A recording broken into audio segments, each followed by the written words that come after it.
So, today I wake up and I try to find an amazing game played by a handful of players that I can review today. I look across the board, I think, who can I see? Magnus Carlsen, greatest chess player of all time, Hikaru Nakamura, Garry Kasparov, Bobby Fischer, but then I find Tal. And I just can't get my eyes out of that game. So in today's video, we're gonna review the game between Mikhail Tal and his opponent, Johan Hjartarson from Iceland in 1987. Tal's with the white pieces, Hjartarson is the black. This is one of the later games of the Tal, and he's still amazing. And he's still one of the greats. Let's begin. Tal goes for e4, e5, knight f3, knight c6, and now we get classic Spanish, a6, Morpheus defense, bishop a4, knight comes to f6, and now castles. This is a theoretical line, and we're gonna get theory up until move 90, I think. So, bishop e7, rook e1, b5, bishop goes to b3, castles, c3, d6, h3, knight comes to e5, bishop goes to c2, now c5, now d4, now queen c7, now knight d2, and this is a theoretical line, and I have to talk something about it. So in this situation, black, I think you can see that it's pressing and pressing and pressing and pressing, and he's attacking on the queen side. The problem here is that if these two bishops get freed up, the white is going to win the game. If these bishops get this diagonal on the b file and on b3 and b2 and laser beam this king, the game is going to be over. So the black's idea is to attack and attack and attack and try to break through the position of the white so he can trade one of the bishops and win the game. But on the other hand, it's very hard because you're playing against Mikhail Tal, first of all, and second of all, the Tal especially chose this variant of Ruy Lopez because he's very tactical and he wanted to find flaws in his opponent. Knight to f1 takes rook c8, knight goes to e3, knight goes to c6, now push to d5, knight comes to b4, now bishop goes to b1, and we get this position. You'll kind of be familiar because many of the modern grandmasters play this position, but as you can see, it's still a theoretical line. We're on move 70, it's still theoretical because it has been played many times by many grandmasters. So look at this. As I said, the black is trying to apply pressure on this side of the board, while white is trying and free up those bishops and maintain them to trade less piece and come for the king, as you'll see in a very few minutes. a5, a3, knight goes back to a6, pawn to b4, and now pawn goes to g6. I think this is a very normal move, but I think it sort of undermines few things. First of all, white playing bishop b2 is, I think, good move right now, or bishop b2 and then bishop c3 with some kind of few moves after it. So we get bishop d2, and after takes the queen b7, bishop goes to d3, knight goes to c7, and this position is very interesting.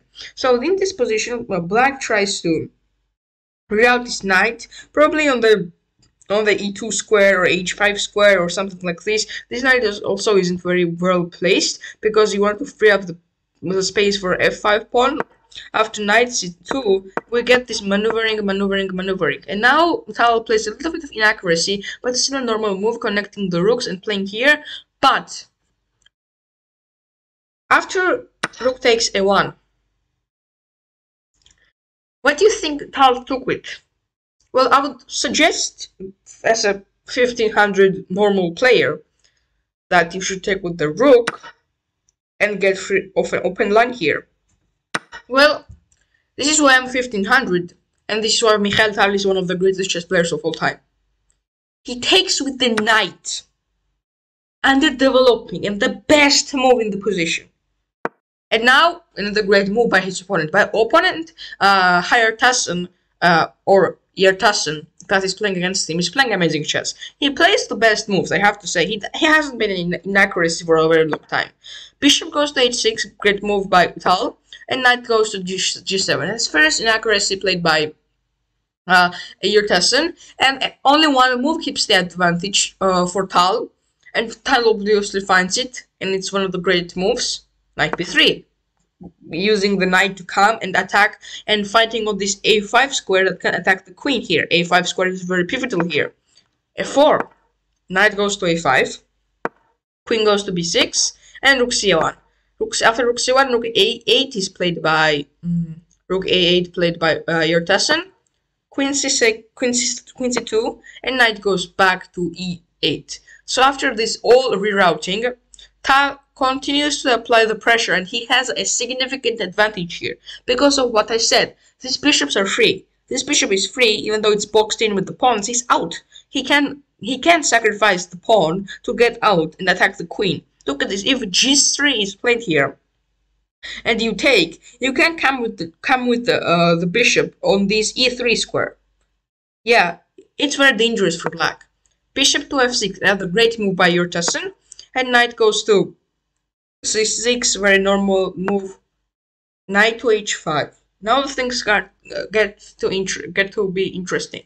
Queen b2, bishop g7, and we get bishop takes g7. King takes g7, which is inaccuracy. The engine suggests that you should take with the knight. You should take with the h knight. H knight, h takes g7 is the best move. Okay. Now king takes g7. Rook c5. Oh. Did you see that move? Okay, as intermediate player, like rook c5, like targeting the pawn here. Yeah, I target the pawn. Except it's sacrificed. Mikhail Tal in this position sacrificed the rook with rook c5. You can't take this. Amazing. F takes. Knight on here takes. You don't even take the pawn, and this sacrifice is very interesting because you have 1.3 advantage here. Okay.